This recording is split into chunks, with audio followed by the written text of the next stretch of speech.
Welcome to Sakshi 3 news. మొన్న జరిగిన medical college student యాక్సిడెంట్పై Kurnool నగరంలో మెడికల్ కళాశాల ఆవరణలో మెడికల్ కళాశాల విద్యార్థులు ధర్నాకు దిగారు.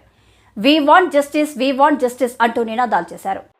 దీనిని కవర్ చేయడానికి వెళ్లిన మీడియా సోదరులపై మాకు ఎలాంటి కవరేజ్ అవసరం లేదంటూ ఘర్షణ పడ్డారు. ఈ సందర్భంగా మెడికల్ కళాశాల విద్యార్థులకు మీడియా సోదరుల మధ్య ఘర్షణ జరిగింది. మెడికల్ కళాశాల మీడియా వాళ్లను కవరేజ్ చేయమని ఆహ్వానించి మీడియా వాళ్లను లోపలికి రానివ్వకుండా అడ్డుకున్నారు. దీనిపై మెడికల్ కళాశాలలో ఏం మతలబు జరుగుతుందని ఆలోచించాల్సిన పరిస్థితి ఏర్పడింది.